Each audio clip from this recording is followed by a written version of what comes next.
Assalamualaikum warahmatullahi wabarakatuh. Alhamdulillahirabbil alamin wassalatu wassalamu ala asrofil anbiya'i wal mursalin sayyidina Muhammadin wa ala alihi wa ashabihi ajmain. Rabbi ishrah li sadri wa yassir li amri wahlul 'uqdatam min lisani yafqahu qawli, amma ba'du.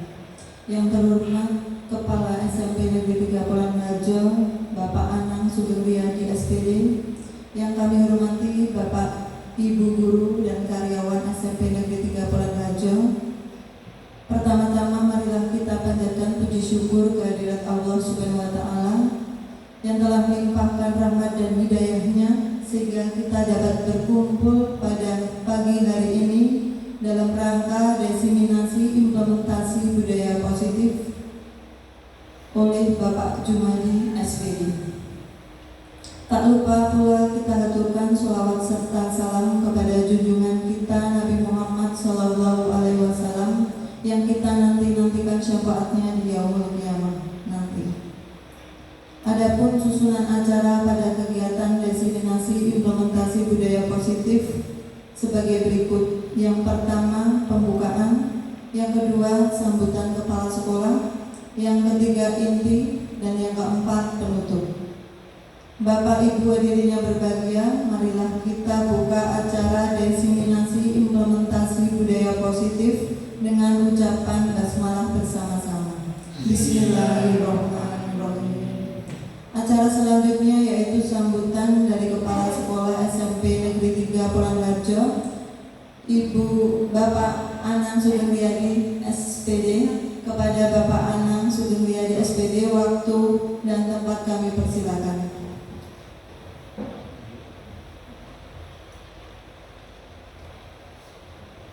Bismillahirrahmanirrahim. Assalamualaikum warahmatullahi wabarakatuh. Alhamdulillah, alhamdulillahirabbil alamin, wa bihi nasta'in ala umuri waddin.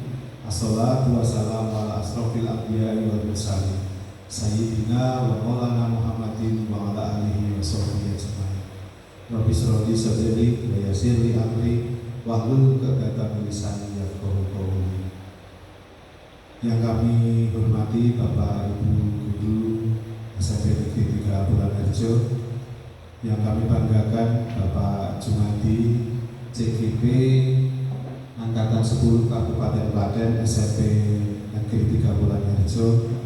Pertama-tama marilah kita panjatkan bersyukur kehadirat Tuhan Yang Maha Kuasa bahwasanya pada pagi hari ini kita masih diberi kesempatan untuk berkumpul untuk menindaklanjuti undangan dari Bapak Jumadi untuk mengikuti diseminasi implementasi budaya positif yang bisa akan sangat bermanfaat khususnya bagi kita semua, umumnya bagi SMP Negeri 3 Polanharjo dalam menghadapi tantangan ke depannya. Bapak Ibu yang kami hormati, tidak lupa salam kita berikan kepada kita Nabi Muhammad Sallallahu Alaihi Wasallam. Semoga dengan memperbanyak baca sholawat kita mendapat syafaatnya dan diakui menjadi umatnya. Amin. Amin ya rabbal alamin. Bapak Ibu yang kami hormati, kesempatan yang luar biasa pada pagi hari ini kita bisa mengikuti kegiatan diseminasi implementasi budaya positif yang akan dipaparkan oleh Bapak Jumadi. Insya Allah nanti kita bisa mengikuti dari awal sampai akhir. Yang penting satu, tujuan kita ini pasti dan pasti nanti akan bermanfaat buat kita semua. Satu. Yang kedua, bermanfaat bagi kemajuan SMP Negeri 3 Polanharjo pasti, khususnya dalam menghadapi tantangan ke depan yang akan lebih berat lagi. Selanjutnya saya berharap di SMP Negeri 3 Polanharjo ini sudah ada 2 guru penggerak. Nanti selanjutnya insya Allah akan disusul oleh Pak Jumadi setelah menyelesaikan rangkaian kegiatan akan menjadi guru penggerak. Saya juga memotivasi kepada rekan-rekan semuanya bahwa panjenengan masih mendapatkan kesempatan untuk mengikuti guru penggerak di angkatan yang akan datang. Monggo belajar dari Pak Jumadi yang sekarang baru mengikuti proses, kepada Bu Nur yang sudah sangat senior untuk menjadi pembimbing kita di kegiatan khususnya di guru penggerak, juga Bu Ratna yang alhamdulillah juga guru penggerak di SMP Negeri 3 Bolangharjo. Sekali lagi kami atas nama SMP Negeri 3 Bolangharjo sangat berbahagia apa yang telah dirintis oleh Pak Jumadi pada pagi hari ini. Semoga nanti dapat dilaksanakan dengan baik, mendapatkan sesuatu sesuai yang apa yang menjadi keinginan kita semua, bukan hanya keinginan dari Pak Jumadi, tapi keinginan SMP Negeri 3 Bolangharjo untuk menjadi lebih baik lagi. Sekali lagi saya mengucapkan banyak terima kasih dan mohon maaf bila nanti dalam perjalanannya kegiatan ini banyak kurang dari saya selaku Kepala SMP Negeri 3 Bolangharjo. Saya mohon maaf yang sebesar-besarnya. Demikian yang bisa saya sampaikan. Abdul Kalam. Wassalamualaikum warahmatullahi wabarakatuh. Terima kasih kepada Bapak Anwar Sugeng SPD yang telah memberikan sambutannya. Acara selanjutnya yaitu inti terkait dengan kegiatan diseminasi implementasi budaya positif. Kepada Bapak Jumadi SPD, waktu dan tempat kami persilakan.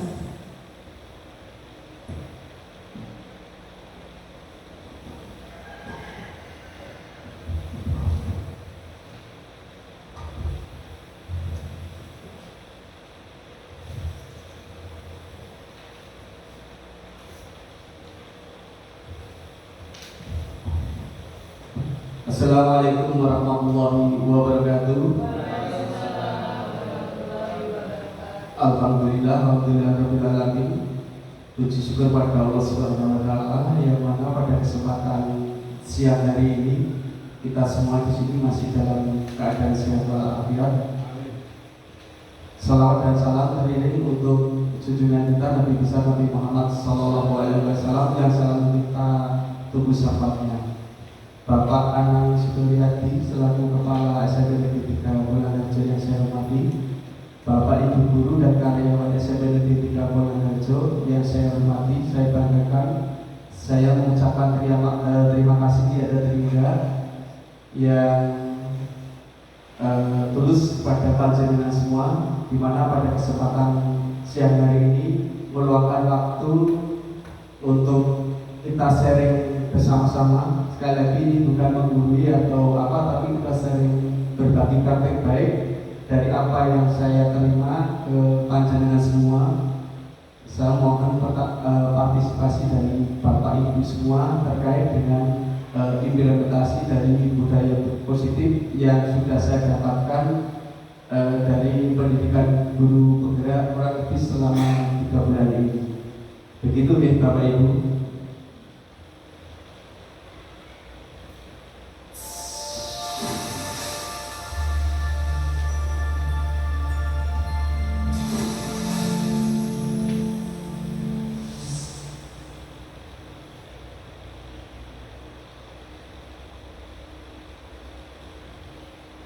Nah, perkenalan sudah kenal karena setiap hari kita sering bercengkrama, berdiskusi. Kemudian di sini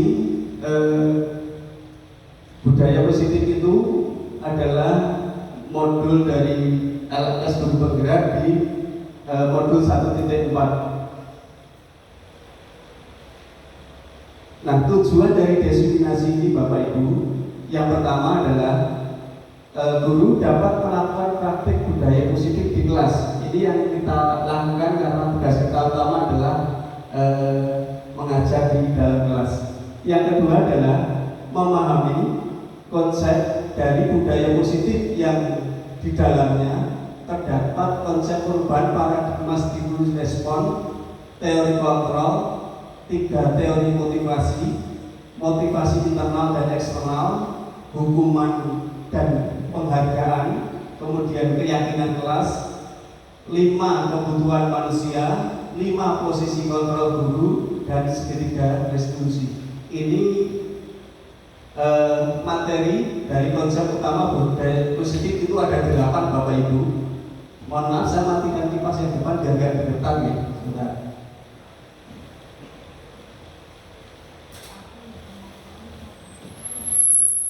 Nah, ada 8 hal yang akan saya paparkan di siang hari ini, yaitu yang pertama adalah perubahan paradigma teori kontrol, kemudian yang kedua disiplin positif itu sendiri, yang ketiga adalah teori motivasi, yang keempat adalah hukuman dan penghargaan, yang kelima kebutuhan dasar dari manusia, kemudian 5 posisi kontrol restitusi, yang ketujuh adalah keyakinan kelas, dan yang ketiga adalah segitiga restitusi. Itu 8 hal yang akan saya sampaikan. Oke, kita sedikit sebentar untuk memulai kegiatan ini. Saya minta 5 detik untuk melihat gambar di layar. Bu Yayu, saya mohon jawabannya. Ada berapa titik di dalam kotak ini? Oke, 5. Satu jawaban dari Bu Yayu, 5. Saya minta jawaban dari Pak Bambang. Ada berapa titik di dalam kotak? 9. Oke, ada 5, ada 9. Mas Dimas? 1. Oh, 1. Oke. Bu Yeni, sebentar, Bu Yeni. 9. Oke, 9. Bu Muda 10. Ternyata dari apa yang di layar saja kita sudah menemukan sesuatu yang berbeda, dan itu asik. Perbedaan itu asik ternyata. Oke, kita lihat bersama-sama ya. Ingat pertanyaan, kita harus bisa memahami pertanyaan sebelum menjawab. Oke, kita lihat dulu ya. Yang paling kelihatan, ini titik berapa jumlahnya? 5. Oke, kita gabungkan 5 ya. Terus ini di itu ada berapa titik? Di 1. 6 ya. Oke, ini ada berapa titik? Ada 2. Berarti berapa? 6 tambah 2? 8. Oke. Terus titik ini ada berapa titik? 2. Berarti 10 ya. Tanda 10 ada berapa titik? Berarti total ada berapa titik Bapak Ibu? Oke, 11. Ada yang udah 11 tadi? Siapa? Pak Bambang. Tepuk tangan untuk Pak Bambang. Oke. Nah, ternyata apa yang kita lihat belum tentu dengan sama yang dipikirkan. Iya, betul atau tidak? Nah, itu clue-nya Bapak Ibu. Jadi kita menilai sesuatu itu jangan langsung. Kita pahami dulu, kita lihat dulu, baru kita menilai. Lanjut Bapak Ibu. Ya, dari titik aja kita sudah menemukan perbedaan di awal ya. Nanti semakin kita masuk ke dalam, semakin kita menemukan banyak perbedaan. Dari SDK ini ada yang ditanyakan? Paham ya? Pahami baru menjawab. Nah, kita masuk ke teori pertama, yaitu perubahan paradigma dan teori kontrol. Oke, dari gambar itu kira-kira itu adalah, bukan kira-kira ya, itu kita ibaratkan tangan kita yang sedang mengepal. Ya, Bu Yeni yang semangat mengepal. Coba mengepal gitu. Bisa nggak saya membuka kepalan itu? Bisa, tapi susah dan harus dengan terpaksa. Ya, berarti yang bisa mengontrol Bu Yeni siapa? Bu Yeni sendiri, luar biasa. Nah itulah, itu juga berlaku untuk siapa? Siswa kita. Nah, sedikit gambaran begitu Bapak Ibu. Next. Nah, ini saya pribadi yang saya rasakan sebagai seorang guru itu seperti itu. Ya, miskonsepsi tentang teori kontrol. Guru kuwi piye carane murid iki kudu manut. Nah, ini yaitu guru itu bisa mengontrol murid. Ini miskonsepsi ya. Kedua, semua pemata positif efektif dan bermanfaat. Kowe nek ra manut aku, piye carane kowe kudu manut aku. Kan gitu. Kemudian ilusi yang selanjutnya adalah ilusi itu kira-kira apa ya? Gambaran atau angan-angan. Sampai di sini ya tadi, yaitu ilusi bahwa kritik dan membuat rasa bersalah mampu menguatkan karakter. Ini yang mungkin ya tidak semua mengalami ini, gitu. Atau melakukan ini di kelas. Kowe mau pelajaranku turu dong. Kowe kurang salah apa ya? Nah, itu yang mungkin saya pernah lakukan juga. Kemudian ilusi bahwa orang dewasa berhak memaksa. Kita sama anak didik kita kan dewasa kita ya. Nah itu.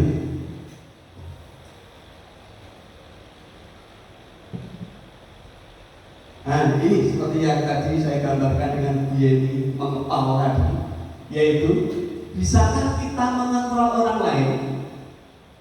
Tadi jawabannya bisa dengan memaksa, kan gitu.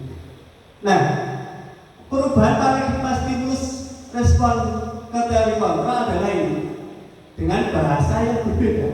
Yang pertama, kita mencoba mengubah orang agar berpandangan sama seperti kita. Itu jelas susah sekali. Orang lain agar sevisi dengan kita itu butuh proses yang tidak sedikit atau lama kan. Nah, kita ubah dengan bahasa, kita berusaha memahami pandangan orang lain tentang dunia. Yang kedua, perilaku buruk dilihat sebagai suatu salah. Wah, naik mangkat telat, ganggu kelas ketika pelajaran. Nah, semua perilaku buruk memiliki tujuan. Kita tanya ke peserta didik kita, Mas, mau begitu rumu jam piro?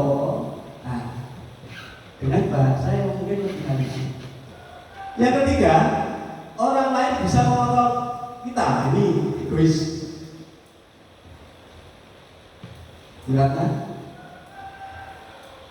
Kemudian, maaf, tidak.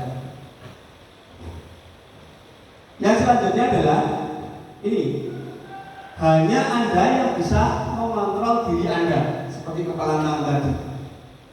Kemudian, Anda bisa mengontrol orang lain.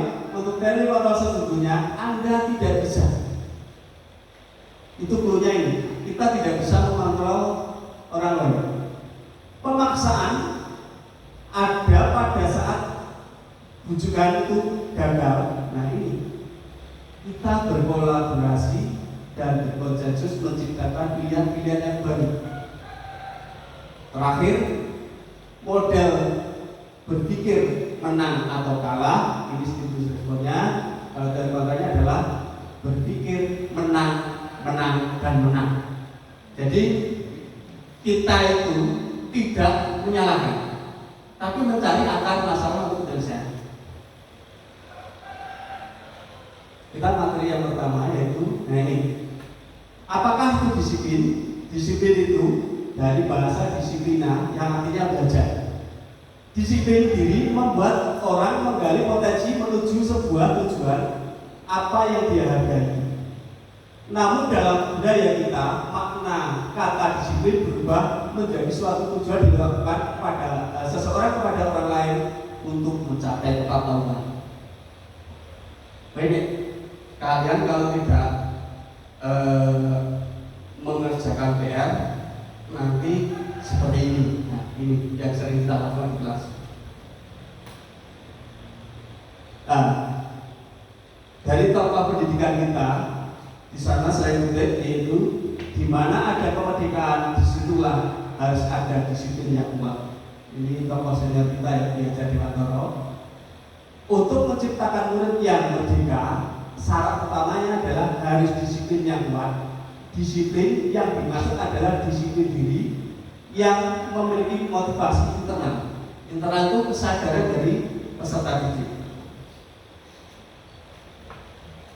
Disiplin positif mengarah pada mendisiplin diri untuk dapat mengontrol diri dalam melakukan suatu tindakan berdasarkan motivasi internal dan bukan eksternal. Jadi kita itu faktornya sangat minim. Disiplin positif merupakan cara menerapkan disiplin yang mengajarkan anak bertanggung jawab dan menunjukkan kesadaran diri berdasarkan nilai-nilai kebajikan, bukan kebijakan. Nah, nilai-nilai kebajikan universal yang pertama adalah nilai-nilai adalah sifat positif manusia yang merupakan tujuan mulia yang ingin dicapai setiap individu. Yang kedua, nilai-nilai ini bersifat universal dan lintas bahasa, suku, bangsa, agama maupun latar belakang. Jadi setiap manusia akan memiliki nilai-nilai yang sangat berbeda. Dengan mengaitkan nilai-nilai kebajikan yang diyakini seseorang, maka akan dapat memunculkan motivasi intrinsik dari dalam mencapai tujuan-tujuan yang diinginkan. Nah, nilai-nilai kebajikan yang ingin dicapai oleh setiap anak Indonesia adalah profil pelajar Pancasila yang ada 6 itu.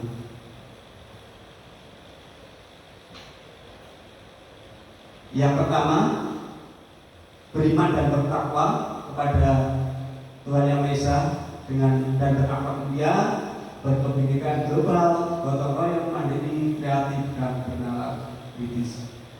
Dibolak-balik tidak masalah itu. Nah, saya punya SDG yang kedua Bapak Ibu. Nah, itu kira-kira gambar apa ya? Orang naik kuda.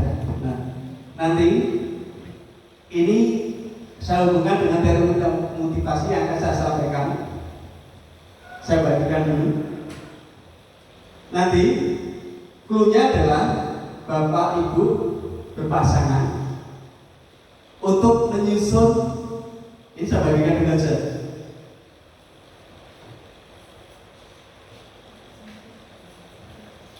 Ini pas nanti.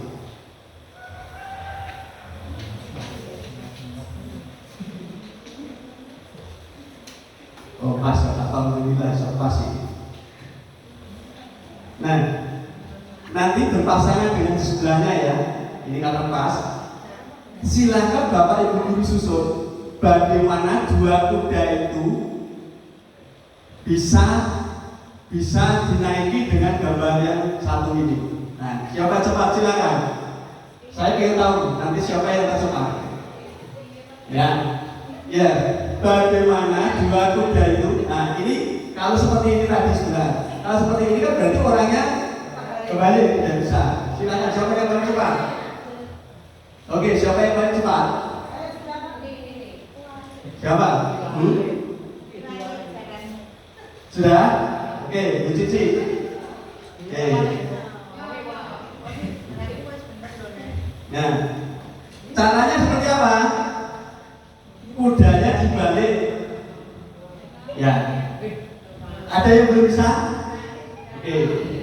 Nah. Oke, terima kasih Bu Muda. Nah, inilah kita di kehidupan nyata Bapak Ibu.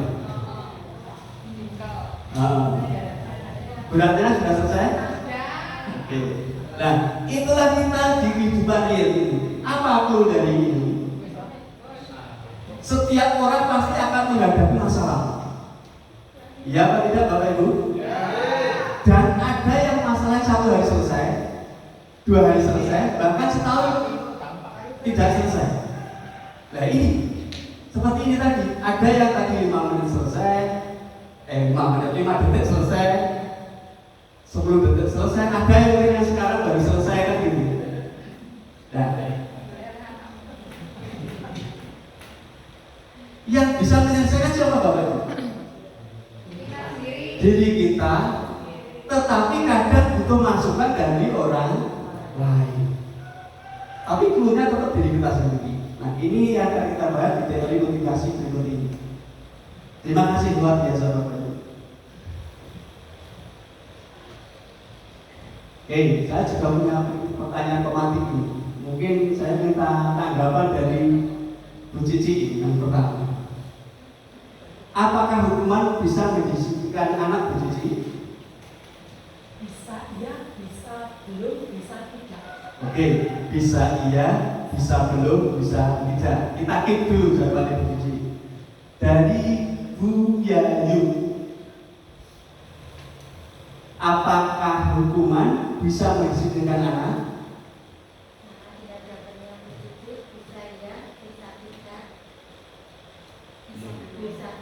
Oke, terima kasih Bu Yayu. Oke, dari Bapak Ibu ada yang jawabannya berbeda? Ada, benar, silakan. Yang nomor 1 dulu. Nah. Iya. Itu ada bisa, tapi kalau dalam kategori itu paling rendah tingkatannya. Paling rendah namanya. Rendah tingkatannya, karena Pak anak itu nanti akan melakukan perbuatan yang baik karena menghindari hukuman saja. Setelah itu kalau tidak ditegur, maka dia bisa kembali lagi. Jadi kalau di anak kayak itu tingkatan paling rendah. Jadi bisa didisiplinkan, tapi itu kalau bisa dihindarkan karena masih ada beberapa tingkatan. Oke, luar biasa. Terima kasih Bu Nur. Oke, mungkin ada yang mau menambahkan? Tidak. Oke, kita keep dulu ya, karena nanti hubungannya dengan materi selanjutnya. Yang kedua, apakah pemberian hukuman dalam hal positif seperti menulis 25 kali kalimat yang sama mampu mendisiplinkan siswa? Bu Ratna. Yang nomor 2. Menurut saya tidak ya. Jadi kalau misalkan kita menghukum anak itu karena terlambat datang, kalau disuruh menulis misalkan saya tidak akan terlambat sebanyak 2 kali ataupun 100 kali, menurut saya itu tidak efektif. Oke, Karena tidak. tidak akan menyentuh dari hati mereka. Oke, luar biasa. Motivasinya tidak muncul dari dalam. Iya, tidak ada intinya dari anak. Jadi mungkin kalau sekarang mulai seperti itu, disiplin besok bisa jadi Dengan, seperti ya. itu lagi. Atau mungkin dengan guru yang lain akan berbeda, itu juga bisa terjadi. Oke, luar biasa. Jadi sudah ada yang kedua. Yang ketiga, ini memberikan penghargaan. Apakah bisa memotivasi siswa? Ini dari Bu Fani kelihatan mau menjawab semangat, tapi belum sempat. Silakan Bu Fani. Terima kasih Pak Bung. Untuk pertanyaan ketiga, memberikan penghargaan apakah bisa memotivasi siswa? Menurut saya bisa. Jadi ketika kita memberikan reward, ya, ketika ada pertanyaan atau soal kepada peserta didik dan mereka antusias ataupun belum, ketika kita menyampaikan bahwa hal yang akan kita dapat tidak hanya sekedar ilmu, tapi nanti kita akan menyampaikan reward atau terima kasih atau sangat bagus ucapan-ucapan seperti itu, tentunya anak akan semangat dan pastinya untuk peserta didik lain akan menimbulkan semangat yang serupa. Jadi penghargaan sangat memotivasi siswa. Oke, terima kasih Bu Fani. Mungkin ada dari Bapak Ibu yang lain. Jangan dulu yang lain. Pak Bambang. Silakan Pak Bambang. Jadi penghargaan itu akan mampu memotivasi siswa dalam artian bahwa penghargaan yang diberikan kepada anak menjadi cenderung untuk lebih semangat. Jadi ada motivasi dari dalam diri anak, di samping memang tujuannya di samping untuk kadang mencari reward itu sendiri, tapi ada motivasi, dan ini sesuatu yang sifatnya memang lebih positif diterapkan kepada anak. Oke, terima kasih Pak Bambang, luar biasa ini. Teman-teman pendapatnya super sekali.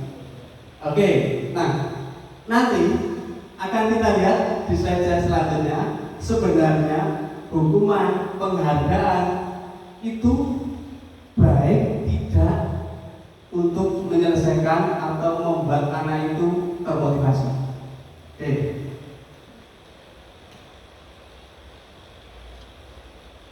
Ada 3 motivasi perilaku manusia. Yang pertama adalah untuk menghindari ketidaknyamanan. Yang pertama, ini berarti motivasinya eksternal. Yang kedua adalah untuk mendapatkan imbalan atau penghargaan. Tadi ini juga eksternal. Yang ketiga, untuk menghargai dirinya sendiri, menjadi insan yang sesuai harapan. Clue yang ketiga ini yang kita harapkan. Oke. Nah, teorinya adalah merdeka itu artinya tidak hanya terlepas dari perintah, akan tetapi juga cakap buat memerintah dirinya sendiri. Jadi itu kita itu dengan sesuatu, kamu harus seperti ini. Yang diharapkan dari teorinya Ki Hajar Dewantara, Pak, ini tugas untuk saya apalagi ya? Nah, seperti itu yang diharapkan. Jadi motivasi itu terbentuk dari dalam diri anak. Itu yang kita harapkan. Idealismenya seperti itu.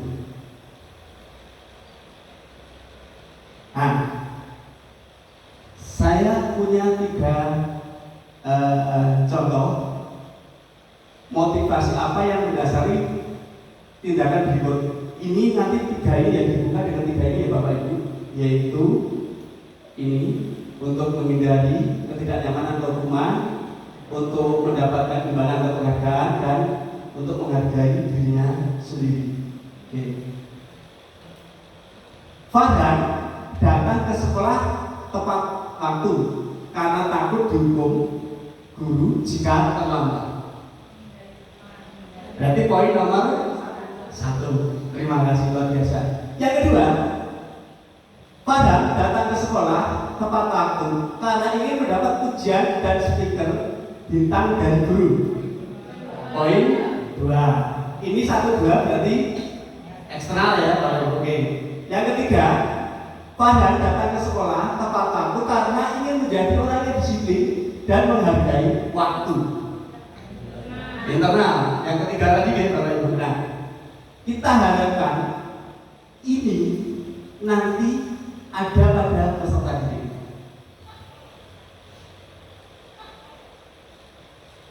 Nah, ini pertanyaan pematik nanti kita hubungkan di sini. Ada mungkin dari kita atau saya mungkin atau ada bapak ibu pernah juga melakukan hal yang seperti ini. Ya, Pak Dimas. Kira-kira kenapa Pak Dimas melakukan seperti ini? Ya, karena konsekuensi dari saya karena siswa berbuat kekurangan. Ya, intinya melakukan kesalahan yang tidak sesuai dengan ekspektasi gurunya. Oke, terima kasih Pak Dimas, luar biasa. Nah, apakah hukuman efektif untuk menanamkan disiplin ke siswa? Bagaimana jika dengan konsekuensinya? Saya menghukum Farhan untuk push up 10 kali. Maka kalau saya kasih tugas apa, Farhan pasti mengerjakan karena takut kalau saya hukum. Tetapi nanti dengan Bu Cici, mungkin Farhan tidak mengerjakan tugas, tidak masalah karena tidak dihukum. Nah itu berarti motivasi intelektual belum ada. Nah ini perbedaan hukuman dengan konsekuensi. Hukuman bersifat tidak terencana atau tiba-tiba dan bersifat satu arah dari guru ke siswa tanpa memandang alasannya siswa. Kamu datang terlambat di jam saya terus, sedangkan jamnya Pak Dimas, jamnya Pak Andri, kok kamu tidak terlambat? Berarti kan kita butuh alasan dari anak sebenarnya. Tapi kita selaku guru kadang tidak mau tahu alasan kita. Yang kedua, hukuman yang diberikan bisa berupa fisik dan non fisik. push up, lari, squat jump, nulis Rick Santos, ngapal ke Al-Baqarah mungkin dan itu. Atau Bu Yeni mungkin bernyanyi di depan peserta didik yang lain dan gitu. Kemudian hukuman itu cenderung membuat sakit, bisa sakit jangka pendek, bisa sakit jangka panjang. Setelah tidak masuk ke dendam. Kemudian yang keempat, anak membenci disiplin karena motivasinya dari eksternal itu tadi. Tapi kalau motivasi internal, dia itu sadar, oh aku nek disiplin seperti ini. Kemudian yang kelima adalah anak belajar untuk menyembunyikan kesalahan. Nah ini yang pasti kita temukan di dalam kelas. Orang dalam tugas, giliran ini. Nah, yang kedua, kalau konsekuensi sudah terencana dan sudah disepakati oleh guru dan murid. Ini Bapak Ibu yang kita bahas ke depan nanti, yaitu keyakinan kelas. Jadi untuk memunculkan prinsip itu butuh konsekuensi. Gitu. Di awal dengan peserta didik kita. Yang kedua adalah bisa diberikan berdasarkan suatu data yang umumnya bisa diukur. Yang ketiga, membuat anak merasa tidak nyaman dalam jangka waktu pendek. Pisanan itu mesti rodok bunder. Yang keempat, anak akan menghargai disiplin dan terakhir adalah anak belajar untuk mematuhi peraturan. Nah ini ada diskusi studi kasus yang kedua Bapak Ibu, yaitu bisa kita diskusikan. Yang pertama, murid disuruh untuk tidak mengenakan sepatu seharian di sekolah karena tidak mengenakan sepatu hitam. Hukuman apa konsekuensi? Hukuman atau konsekuensi? Konsekuensi. Yang kedua, menggantikan kertas tugas teman yang telah dicoret-coret. Konsekuensi. Dia kan bertanggung jawab. Lari mengelilingi halaman 5 kali karena terlambat hadir. Jelas. Ya. Membersihkan tumpahan air di meja karena tersenggol pada saat belajar. Konsekuensi.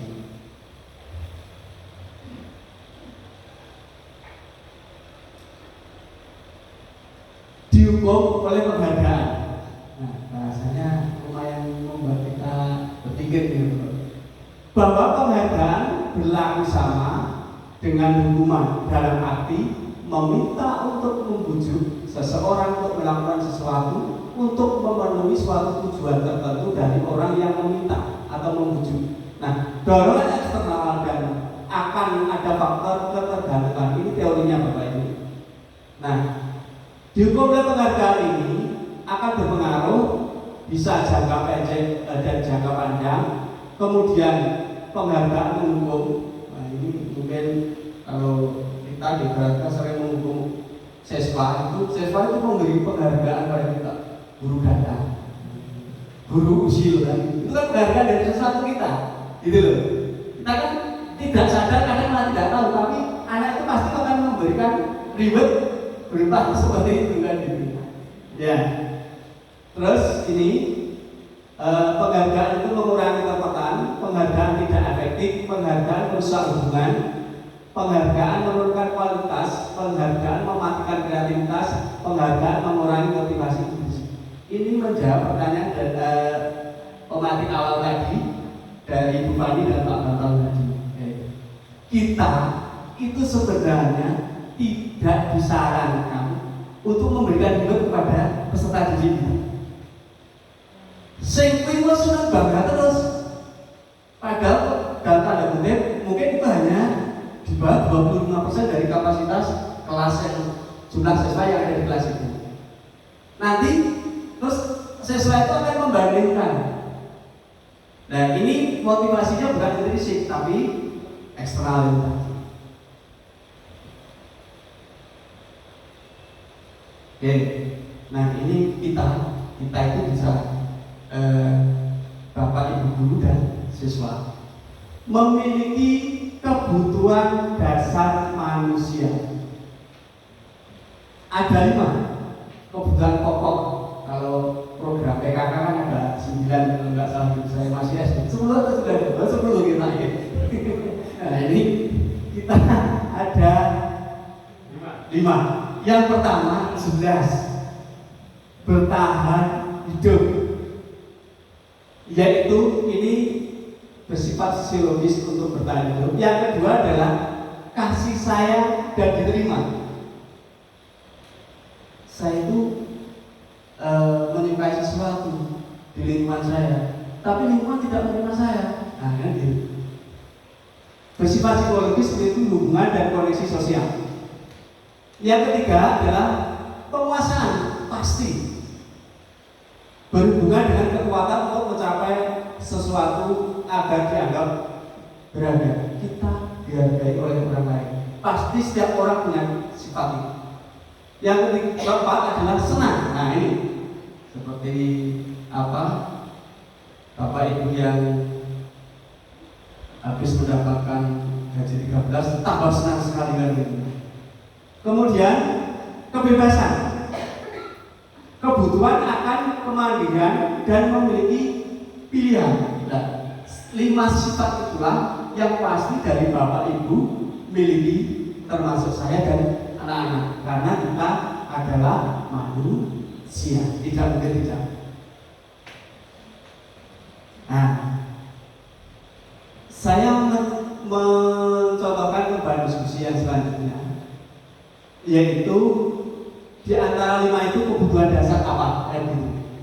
Yang pertama adalah sultan. Ini sebenarnya mau tak ganti dengan Pandu atau siapa, biar lebih mengenal. Sultan marah dengan guru karena tidak diperbolehkan makan di kelas sewaktu jam pelajaran. Saat itu dia belum sempat sarapan. Nah, ini untuk apa? Luar biasa begini. Bertahan hidup. Ini Ramadan oleh klenger semakut kan? Karena semakut rakyat terlalu dan ini semakut terlalu. Yang kedua, Sultan menggoda teman-temannya untuk mencapai perhatian. Apa? Kebutuhan dasar dari Sultan kita ini. Dia mencari perhatian, berarti apa? Kasih sayang. Sultan marah karena teman-temannya tidak mau mengikuti perintahnya. Penguasaan, pengen diaku di kelompoknya. Keempat, Sultan kecewa dengan guru karena tidak diperbolehkan menggambar kartun saat pelajaran matematika. Iya. Mari dan pelajaran matematika mengaruh gambar Doraemon. Akhirnya donasi doang.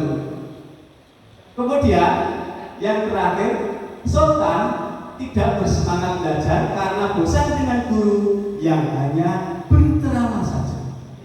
Kebebasan. Nah, ini Bapak Ibu untuk masukan kita semua. Yo kadang ceramah, yo kadang nyanyi-nyanyi yo nih ya. Yo kadang loncat-loncat. Kalau perlu satu kelas dibawa keluar untuk rawat berjamaah kan ini. Saya yakin nanti Pak Anan juga memperbolehkan kita adakan rawat berjamaah. Oke, kalau tadi kebutuhan dasar, kita masuk ke 5 posisi kontrol.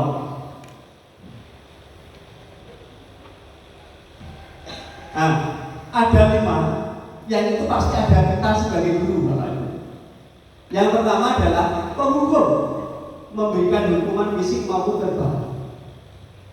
Saya yakin kita semua sebagai guru pernah melakukan itu. Yang kedua, pembuat merasa bersalah, yaitu menggunakan keheningan untuk membuat murid merasa tidak nyaman, bersalah dan rendah diri. Kadang kita menemukan kasus apa, tapi sesuai itu tidak mampu. Nah, biar caranya ikhtiar mengagunkan diri. Kemudian yang ketiga adalah teman menggunakan hubungan baik, humor, persuasi untuk mengontrol murid, pendekatan. Nah, Mas, lo, sakjane enak apa toh? Lebih humanis. Kok cuma terus? Mau beli turun jam 3 Pak, nonton wayang atau layar tancap. Layar tancap saya. Yang keempat adalah pemantau, yaitu mengawasi dan tanggung jawab terhadap perilaku murid dengan dasar pada peraturan dan konsekuensinya yang tadi. Nah, ya kamu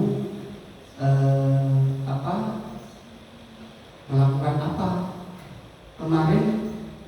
Kok tidak mengerjakan? Sebenarnya bagaimana? Yang terakhir adalah manajer, yaitu mempersilahkan murid untuk mempertanggungjawabkan perilakunya dan menemukan solusi atas permasalahan. Ini sekarang tugas kita terberat adalah ini, yaitu posisi kontrol guru bukan di antara empat ini. Perpaduan keempat itu kita risu menjadi kita sebagai manajer. Manajer kita kalau kita menjadi bos pengusaha, bagaimana mengontrol emosi kita untuk menyelesaikan masalah karyawan kita atau bawahan kita.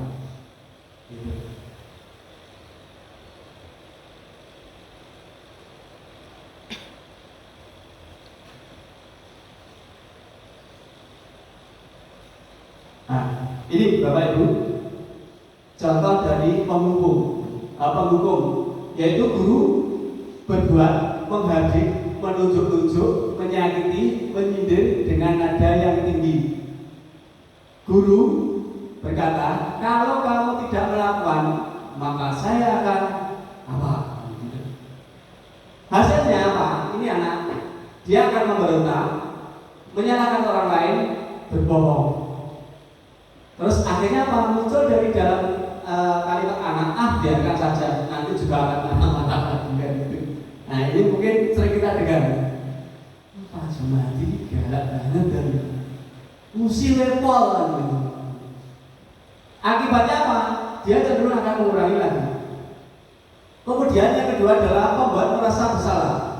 Di sini guru berceramah dan mengatakan seharusnya dengan ada suara memelas, halus dan sedih. Guru berkata, kamu sudah mengecewakan bapak atau ibu. Nah, siswa menyembunyikan, menyangkal, berbohong. Siswa, maaf ya Pak ya, kan gitu. Akibatnya pada siswa adalah dia akan bergerak diri. Selanjutnya adalah teman. Nah, ini posisikan contoh sebagai teman, membuat alasan-alasan untuk siswa-siswanya dengan nada suara yang ramah, akrab, dan bahkan bercanda. Lakukan demi bapak ya. Nah, ini Bu Widya, saya sering dengarkan ini. Lakukan ya.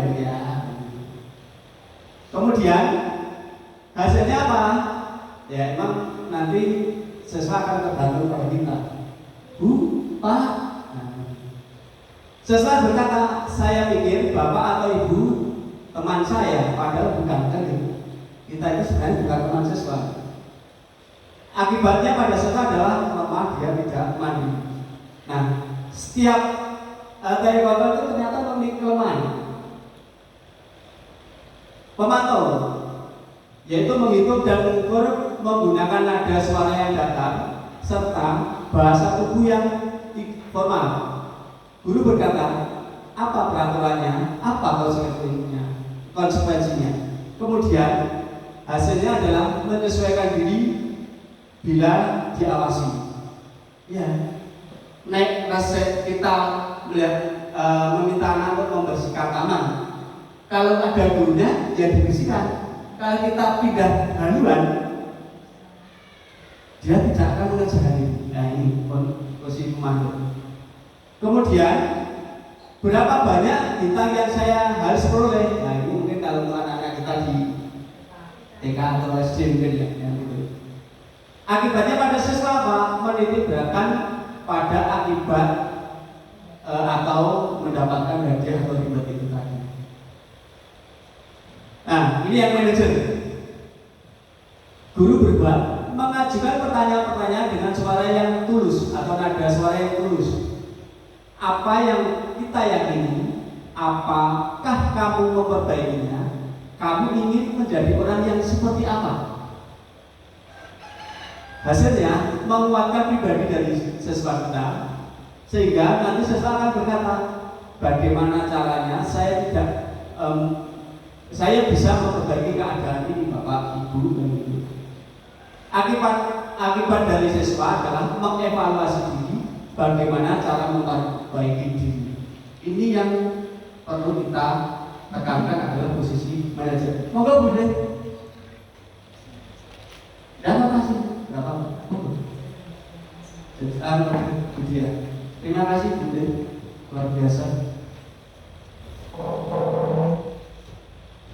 Nah, tujuan akhir dari posisi 5 posisi kontrol adalah ini Bapak Ibu sebagai kita pencapaian posisi manajer, di mana pada posisi ini murid dapat menjadi pribadi yang mandiri, merdeka, dan bertanggung jawab yang pada akhirnya akan menciptakan lingkungan yang positif, aman, dan nyaman. Ini idealnya seperti itu.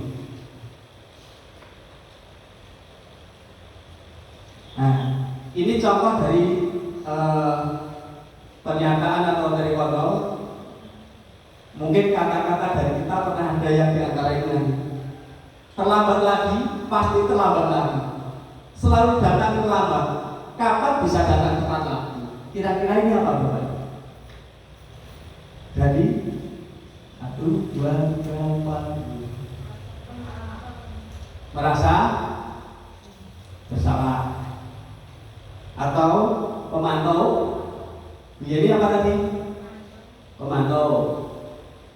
Kalau teman bukan ya? Kalau ini masuk dalam. Oke. Lambat lagi. Cara tidak langsung lagi. Ya. Oke. Next. Yang kedua adalah pandu. Nah ini ada pandu ini. Pandu, kamu ini bagaimana ya? Kamu sudah berjanji dengan Bu Guru tidak akan terlambat lagi. Kamu kenapa ya senang sekali membuat orang kecewa? Bu Guru benar-benar kecewa sekali. Nah, kita hubungkan dengan kalimat tadi. Teman tidak merasa salah. Oke, next.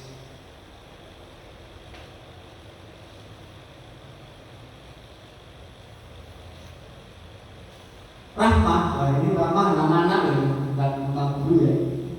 Ayolah, bagaimana sih kamu? Kemarin kamu sudah janji ke Bu Guru kan? Kenapa terlambat lagi sambil tertawa ringan? Ya, sudah tidak apa-apa. Duduk dulu di sana. Nanti Bu Guru bantu sambil senyum-senyum. Kali ini apa? Oke, ya, oke. Kemudian yang 4 adalah kamu terlambat 15 menit. Apakah kamu sudah mengerti konsekuensi yang harus dilakukan bila terlambat? Pemantau. Ya, jadi kamu terlambat. Kira-kira bagaimana kamu akan memperbaiki masalah ini? Manager. Oke. Nah, masih ada 2 materi. Semoga tidak mengantuk ya Bapak Ibu. Ini keyakinan kelas. Keyakinan kelas.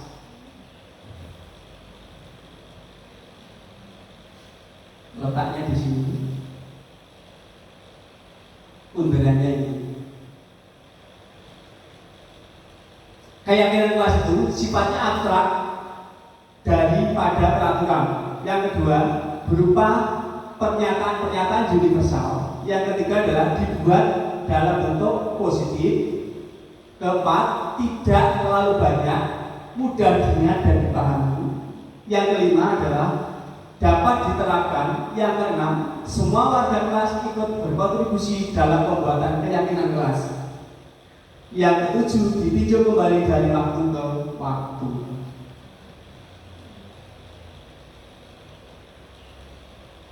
Nah, prosedur untuk membentuk keyakinan kelas yang pertama adalah melakukan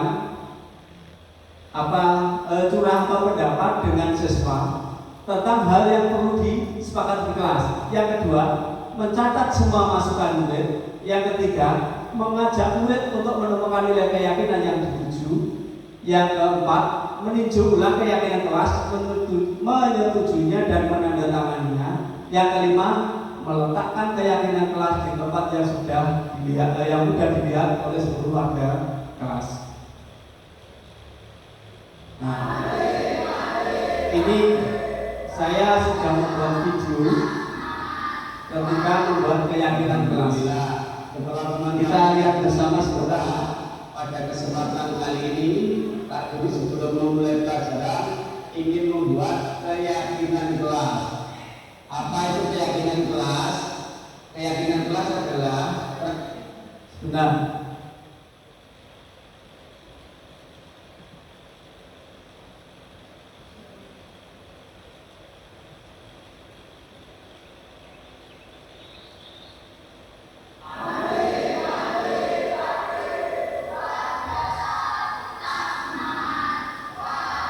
Alhamdulillah, teman-teman kalian tadi memimpin doa. Pada kesempatan kali ini, Pak Guru sebelum memulai pelajaran ingin membuat keyakinan kelas. Apa itu keyakinan kelas? Keyakinan kelas adalah peraturan yang dibuat aturan yang dibuat bersama, kemudian harus dijalankan secara bersama-sama di kelas ini. Paham? Nah, kriteria yang Bapak buat yaitu berdasarkan 6 profil pelajar Pancasila. Yang pertama di mana? Pertama dari pelajar Pancasila ada pendidikan global dan juga yang ada. Sudah ada. Tadi ini ada biasa kami. Bapak, yang mana? Yang mana? Bisa? Apa kalian dulu? Saran-saran dari ketika sekretaris untuk ke ruang khusus mengetik kesepakatan kelas dan ditempel di tembok. Sekian, Assalamualaikum warahmatullahi wabarakatuh.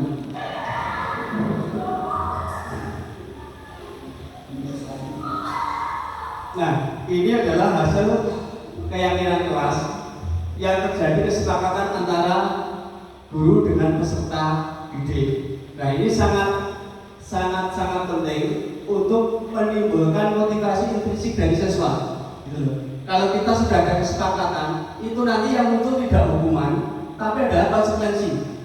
Gitu. Oh, kalau saya berbuat sini akan seperti ini. Ya, itu kan konsekuensi. Karena sudah ada kesepakatan sebelumnya.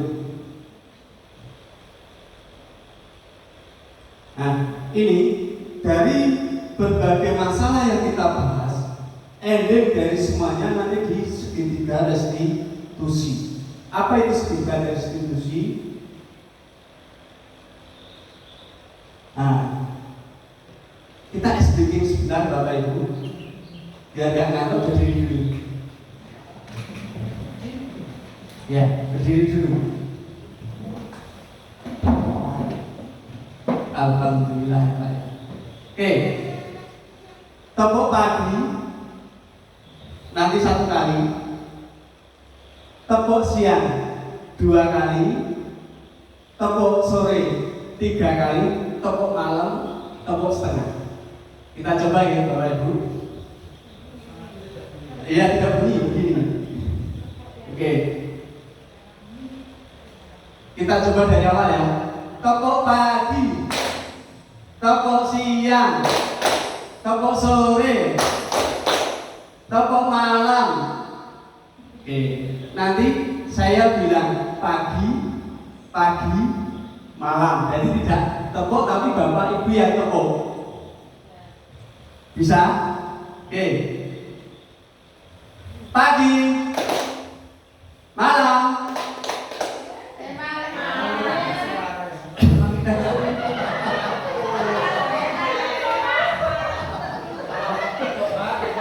Konsentrasi tak dibahas. Saking semangatnya kowe ini. Atau mungkin kalau malam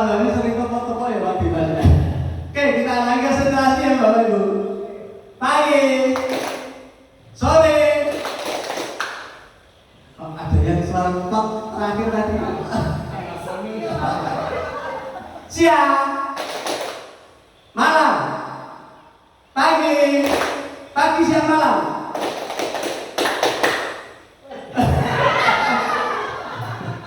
Pak Anak terlalu bersemangat ini. Oke, terima kasih Bapak Ibu. Ya, ternyata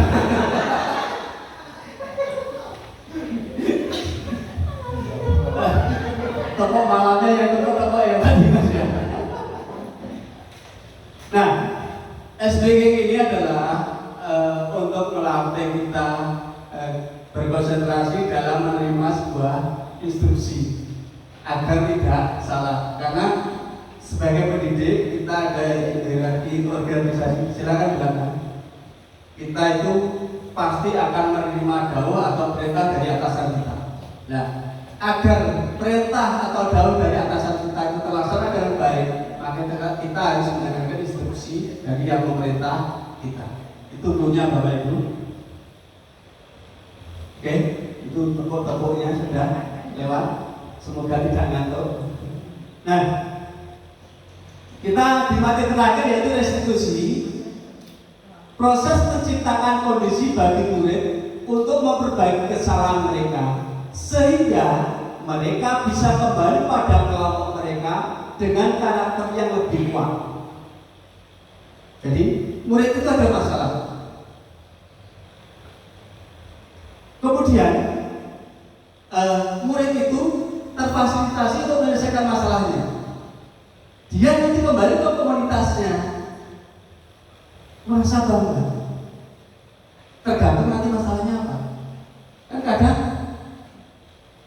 murid kita ada masalah kita selesaikan, tapi kembali ke kelas malah malu. Nah, kan seperti itu kadang kita pernah melakukan seperti itu. Yang kedua, restitusi juga merupakan proses kolaboratif yang mengajarkan murid untuk mencari solusi untuk masalah mereka dan membantu murid berpikir tentang orang seperti apa yang mereka ingin menjadi dan bagaimana mereka harus melakukan orang lain. Ini teorinya dari dosen. Nah, ciri dari restitusi itu apa saja Bapak Ibu? Yang pertama adalah bukan untuk menebus kesalahan, namun untuk belajar dari kesalahan. Nah, ini kata-kata musik sekali berbahasa Indonesia. Saya tidak akan menebus ini, tapi saya belajar dari ini. Nah. Kemudian yang kedua adalah memperbaiki hubungan. Yang ketiga, tawaran bukan paksaan. Yang keempat adalah menuntut untuk melihat ke dalam diri.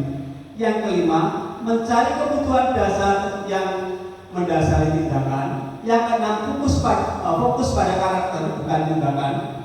7, fokus pada solusi. Dan terakhir, mengembalikan murid yang berbuat salah pada kelompoknya untuk diakui.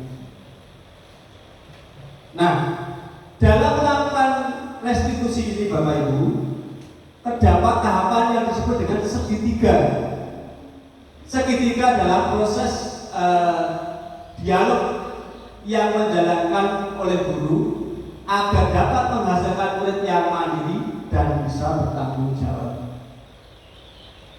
Nah, ini konsep dari segitiga restitusi Bapak Ibu. Nanti kita lihat di slide selanjutnya. Ini langkah yang pertama adalah menstabilkan identitas, membuat anak yang merasa gagal karena berbuat salah menjadi positif terhadap dirinya. Aku jadi ngerti, aku itu tidak bisa sebagai siswa ya. Saya itu tahu saya tidak mengerjakan dan tidak bisa menjawab soal IPA. Maka dia sudah menemukan dari dirinya masalah itu. Nah, karena saya tidak bisa kesulitan dalam mapel IPA, maka saya bagaimana harus nanti mencari guru les, bertanya kepada siapa kan begitu. Nah, guru tindakan yang dilakukan adalah berbuat salah itu manusiawi. Jangan salah terus. Kemudian tidak ada manusia yang sempurna. Bapak Ibu juga pernah bersalah. Kata-katanya dari siswa ini Bapak Ibu. Kita pasti bisa menyelesaikan permasalahan ini. Nah, ini bijak sekali. Kita pasti bisa menyelesaikan permasalahan ini. Kemudian Bapak Ibu tidak tertarik, Bapak Ibu tidak tertarik untuk mencari tahu siapa yang benar, siapa yang salah. Bapak atau Ibu lebih tertarik untuk menyelesaikan masalah ini, tidak menyalahkan ke peserta didik kita.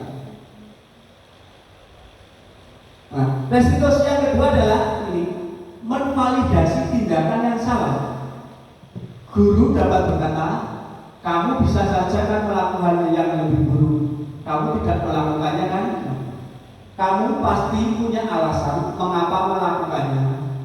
Apa yang penting bagi kamu, kamu boleh tetap berusaha menjaga sikap itu, tapi tambahkan sikap-sikap lainnya. Yang ketiga adalah ini, menanyakan keyakinan kelas yang tadi disepakati. Anak melihat kesalahannya dihubungkan dengan norma sosial dan nilai-nilai yang mendasari manusia berinteraksi dengan orang lain. Guru, ucapan guru, apakah nilai yang kita percaya di kelas di sekolah kita? Ini kan menanyakan apakah sudah ada peraturan atau keyakinan kelas sebelumnya. Nilai-nilai itu bisa membacakan apa yang telah kita sepakati. Kelas yang ideal itu seperti apa, nak? Nah, bahasanya kan gitu. Kamu ingin jadi anak yang seperti apa? Apa yang kamu rasakan ketika kamu melakukan itu? Kamu menjadi orang yang seperti apa? Nah, ini diskusi yang kelima, yaitu dari kalimat ini. Oh begitu, wajar kamu wajar kalau kamu marah. Setiap orang pasti tidak terima jika dituduh tidak benar. Ini masuk yang mana Bapak Ibu? Menstabilkan identitas. Oke. Kemudian kamu melakukan itu dengan alasan tertentu kan? Validasi ya berarti Bapak ya. Kemudian apakah tindakanmu tadi sudah sesuai dengan keyakinan kelas 3? Ini apa? Keyakinan kelas. Nah, ini yang sudah saya terapkan di kelas Bapak Ibu. Contoh dari penerapan segitiga institusi. Anak-anak, Pak Guru menjelaskan ciri-ciri makhluk. Oke, di sekitar kita. Assalamualaikum Pak. Waalaikumsalam. Wah, ini jam berapa Mas Farhan? Kamu tuh Pak. Kenapa terlambat?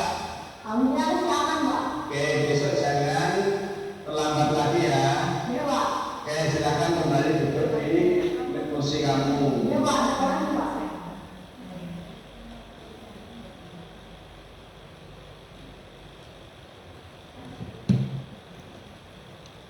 Kemudian, Assalamualaikum Mas Farhan. sudah.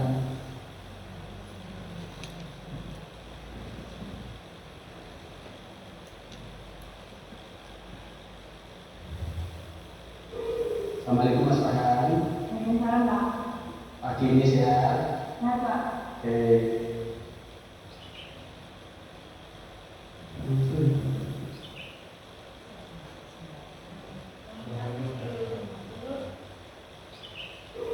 Assalamualaikum Mas Farhan.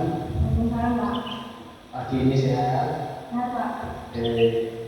Aku ingin bertanya, kenapa tadi terlambat? Maaf Pak. Kan gurunya belum sarapan. Biasanya kan kamu berangkat pagi Mas Farhan. Iya Pak. Senang saya belajar dengan diri.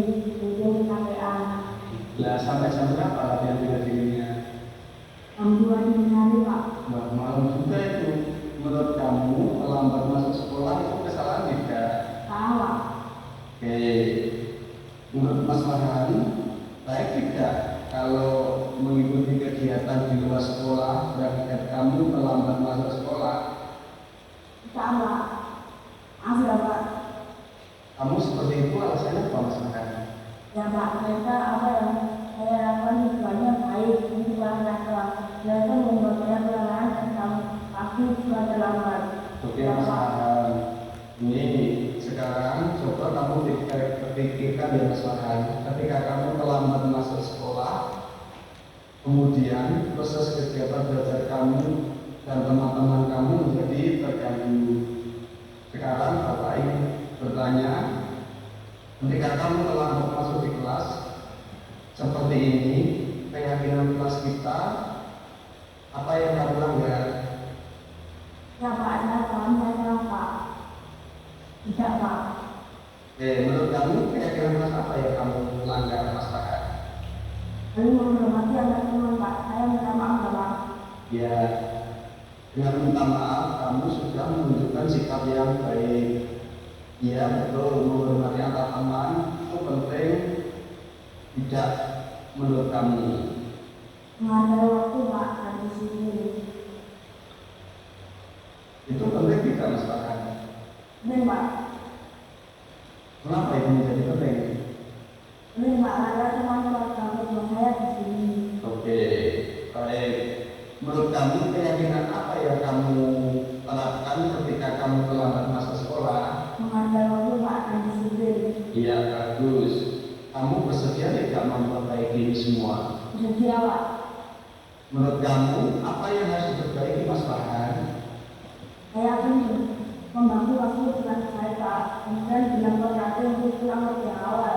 Dan memanfaatkan kajian maksimal di malam hari ketika sekarang itu Pak. Oke, Bapak sangat mendukung kegiatan kamu untuk ikut bela diri. Tetapi kamu juga harus tahu bahwa apa yang kamu lakukan itu tidak baik, yaitu kamu menyebabkan terlambat masuk kelas. Terima kasih ya Mas Farhan sudah menyampaikan alasan kamu terlambat berapa. Tetap semangat belajar ya. Sekarang kamu kembali ke kelas mengikuti kegiatan pelajaran ya. Ini Pak, sama-sama Pak. Maaf ya Pak, saya kembali ke kelas. Assalamualaikum. Waalaikumsalam. Kembali ke kelas ya. Nah, ini adalah contoh dari penerapan segitiga diskusi untuk siswa yang datangnya terlambat. Radio kelas 7A. Saya mengucapkan terima kasih kepada Bapak Timasi yang sudah mengajak saya berdiskusi masalah keterlambatan saya masuk sekolah. Saya merasa bersalah karena terlambat dan juga saya merasa senang meskipun saya terlambat. Saya tidak dimarahi sama Pak Timasi dan tidak dihukum di depan kelas. Karena saya harus bisa membagi waktu untuk pembelajaran di luar sekolah dan membatasinya. Ternyata tindakan saya berakibat mengganggu konsentrasi teman-teman saya yang sedang mengikuti pelajaran di kelas dan saya harus belajar untuk menghormati teman-teman yang sedang belajar. Nah, jadi timbul kesadaran dari dalam diri anak bahwa sebenarnya dia bersalah, tapi dia tidak merasa dihukum dari kesalahannya. Nah, poin restitusi itu seperti itu Bapak Ibu. Contoh yang kedua adalah siswa yang membuang sampah sembarangan. Ini saya baca saja Bapak Ibu. Nah, ini contoh dari siswa yang membuang sampah sembarangan. Nah, ini siswa yang spesial Bapak Ibu. Assalamualaikum Mbak Tata. Gimana kabarnya pagi ini? Baiklah. Nah, tahapan awal dalam menstabilkan identitas ini Ingin berdiskusi dengan kamu. Bapak tadi mendapat laporan dari teman-teman kamu tentang apa yang kamu lakukan di kelas. Memang sebenarnya apa yang terjadi di kelas? Saya membuang sampah anak bendera Pak. Oke, menurut kamu membuang sampah sembarangan itu masalah tidak? Iya Pak, saya membuang salah. Baiklah, oke di sini Bapak tidak akan mencari siapa yang salah, melainkan mencari solusi dari permasalahan kamu. Iya Pak. Bapak tahu kamu melakukan itu mungkin hati kamu terlihat senang dan ceria, namun membuat kamu merugikan diri sendiri dan membuat dirimu dalam masalah. Iya Pak. Sekarang kita ingat kembali keyakinan kelas dan sekolah di tempat kita. Iya Pak. Keyakinan kelas dan sekolah mana yang kamu langgar? Menjaga lingkungan sekolah dan kelas Pak. Oke, dalam hal ini kamu mungkin senang melakukannya, tetapi apakah itu sudah melaksanakan keyakinan kelas? Belum Pak, maafkan saya Pak. Baik, mulai saat ini mari kita memindahkan keyakinan kelas dan sekolah yang sudah kita sepakati. Baik Pak.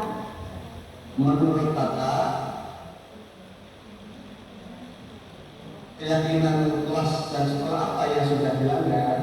Ketertiban, kebersihan, dan kenyamanan, Pak. Bagus, itu kamu paham. Kemudian untuk memperbaiki kesalahan kamu, apa yang akan kamu lakukan? Saya akan membersihkan halaman kelas yang saya kotori, Pak, dan saya berjanji tidak akan mengulangi lagi kesalahan yang sama. Nah, sikap inilah yang diharapkan oleh anak didik kita. Jadi dia itu merasa, bukan kita yang menyuruh. Nah, itu yang kita harapkan clue-nya di situ. Oke, ini refleksinya. Saya skip aja ya Bapak Ibu. Assalamualaikum warahmatullahi wabarakatuh. Perkenalkan, nama saya Kakak Indonesia Mainan dari Radio A. Saya berterima kasih kepada Bapak Jumadi yang telah mengajak saya berdiskusi terkait dengan masalah saya. Oke, kita di penghujung acara kegiatan kita Bapak Ibu. Saya minta satu refleksi dari Bapak Ibu. Mungkin siapa yang bersedia memberikan refleksi tentang materi yang saya berikan, manfaatnya untuk kita sebagai pendidik dan manfaatnya untuk anak-anak seperti apa?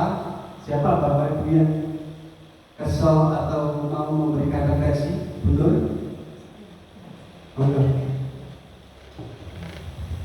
Terima kasih untuk menyampaikan refleksi saya di pagi hari ini, yaitu setelah saya menerima uraian materi contoh kategori yang sudah disampaikan Pak Jumadi, saya lebih bangga lagi pada saya akan menempatkan posisi kontrol saya terhadap permasalahan yang dihadapi siswa, dan saya akan selalu itu menerapkan restitusi bagi siswa-siswa yang mengalami permasalahan, sehingga anak-anak tersebut betul-betul muncul dari dalam dirinya untuk melakukan hal-hal yang baik, bukan karena mendapatkan motivasi eksternal yang berasal dari kami, sehingga anak itu nanti akan bisa kembali yaitu ke komunitasnya dengan karakter yang kuat.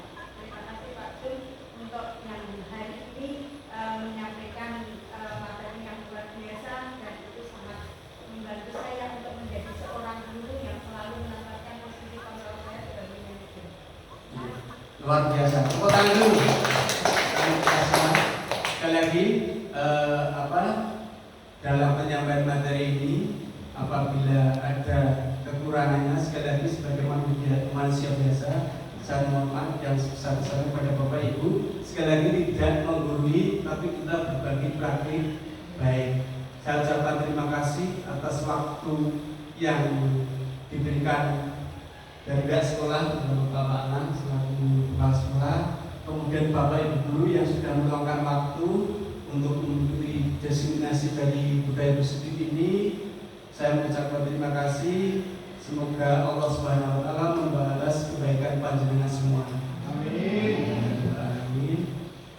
Waktu dari saya cukupkan sekian. Assalamualaikum warahmatullahi wabarakatuh. Saya kembalikan ke Ibu Fahmi selaku pembawa acara. Terima kasih kepada Bapak Jumadi SPD yang telah memaparkan diseminasi implementasi budaya positif. Selanjutnya, Bapak, Ibu, guru, dan karyawan SMP Negeri 3 Harjo yang berbahagia, tibalah kita di penghujung acara diseminasi implementasi budaya positif. Mari kita tutup acara hari ini dengan bacaan tahmid bersama-sama. Alhamdulillahirrahmanirrahim. Terima kasih atas kehadiran Bapak, Ibu, guru, dan karyawan SMP Negeri 3 Harjo. Saya selaku pembawa acara mohon maaf atas kesalahan perkataan maupun perbuatan. Saya akhiri. Wabillahi taufiq wal hidayah. Wassalamualaikum warahmatullahi wabarakatuh.